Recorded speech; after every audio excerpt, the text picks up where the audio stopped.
Nice little kink right there. There she is. I'll go get the old one out. Get the new one in. Came with a new relay. Some gaskets. Let's go get this old one out and get some rewiring done. Alright, so I just took it outside to get the dryer sight glass changed out. I'm gonna redo the wiring. This is the old compressor. I'm gonna take the old one off, put the new pressure control, put the pressure control on the new one, make sure it's wired properly, replace the stock components, the dryer and the filter and the sight glass. I'd clean this condenser real quick also.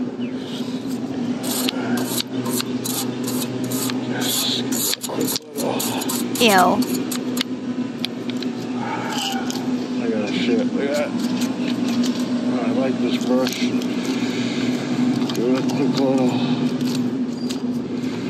brushing.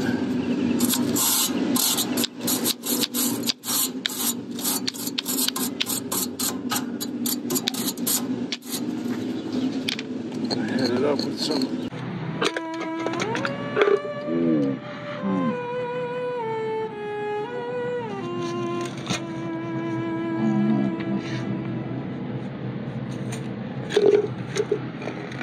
Viper. Let it sit on there for a while while I do the rest of the work. And I got some water, I'll rinse it out. So I think I found what the main problem, what the problem is there. So on the suction service valve, that's why there's no gas in it, is there's a giant leak on the suction service valve weld from brass to copper. So I'm gonna have to fix that.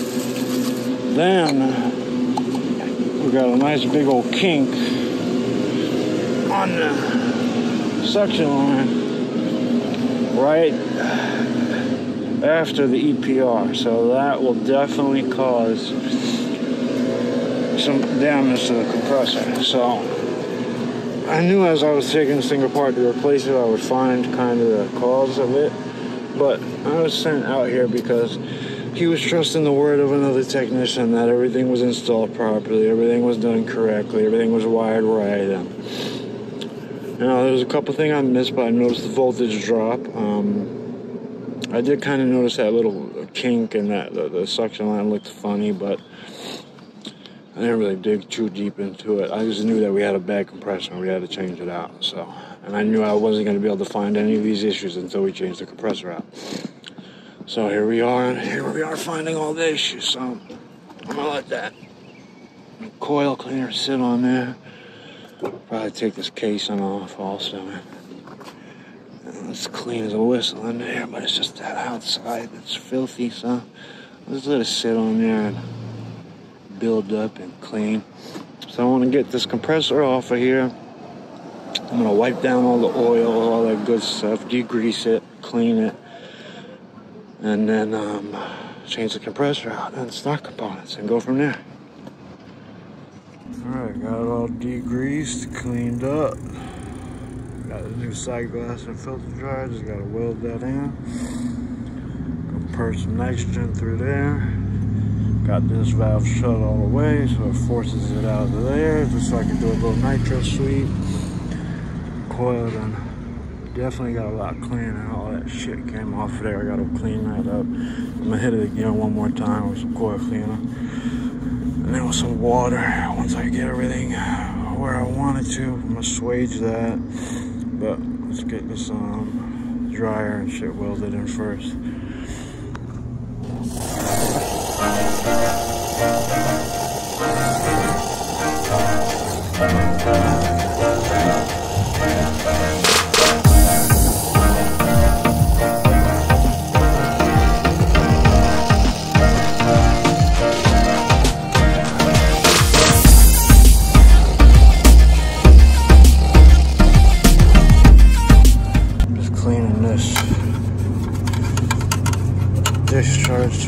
valve up.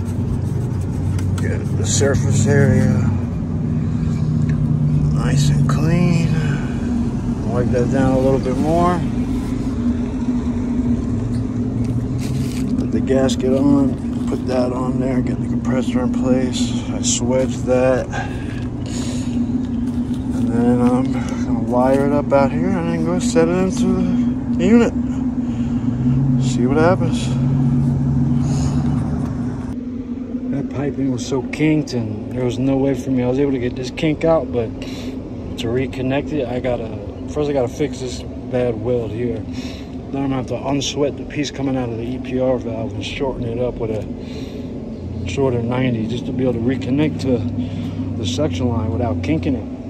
There's no other way around it, so I didn't want to have to do all this, but I gotta do what I gotta do. So let's see how this goes. I had to do a little bit of repiping, pressure tested it, I got the vacuum on it now. Right now, I fixed this valve too, rebrazed that. Pressure tested it, it held. Right now I got the vacuum on, so right now I'm just gonna go through this whole unit with some degreaser because you see there was oil everywhere inside of here, and I like to clean up after every repair, so I know if I have to come back, if it's fresh oil or old oil. And after I clean, I know it's fresh oil, so everything's good. I'm gonna re-insulate this. I got some new insulation. I'm gonna adjust that EPR valve. I know it needs to be adjusted, and then we should be good to go. I'm gonna test everything out. But right now, I just got to pull a quick vacuum, fix this piping a little bit better, and then re-insulate everything.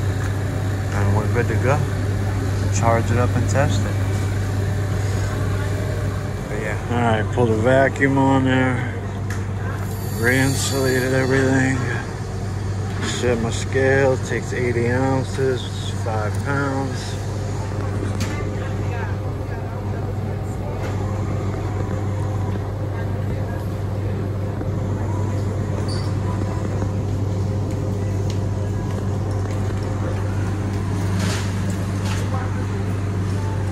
Once I get close to 5 pounds, that scale will start beeping at me.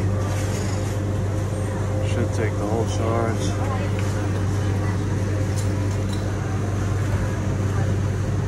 Go. Alright.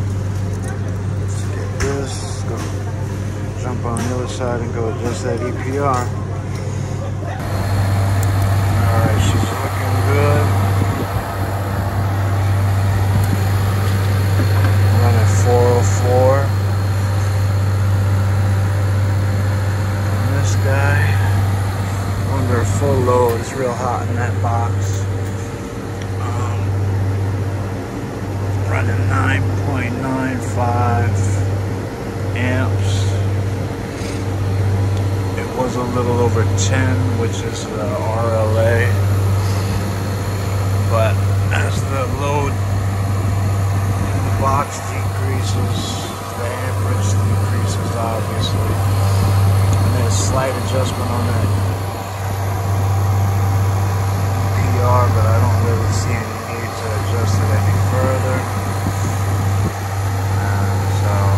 Check that side glass, make sure we're clear. When I did charge it, I did short it like an ounce or two, so I may throw like another ounce in there, but as of right now, she's looking good. I'm gonna check the temperature inside of the box, but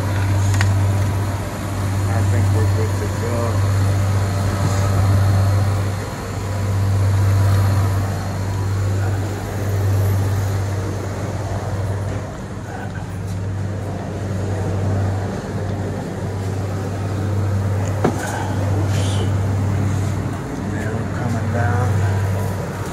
The lights attached to the door right now are at 36 degrees already. It's looking good.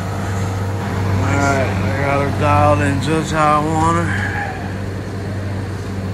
Running 8.4, 8.3 amps. We're at -5 degrees.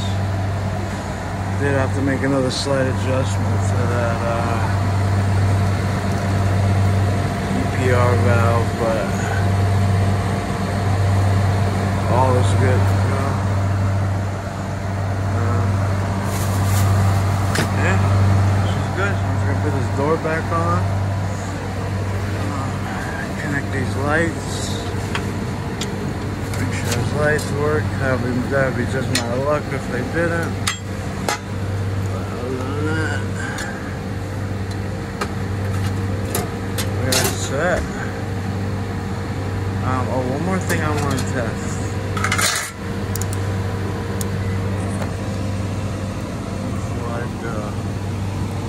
Like I said, I was getting a real big voltage drop when the compressor was running. So I want to see what I got now. 202. It's not too bad. NEC says 5 to 10% voltage drop on under a full load is acceptable, so we're good.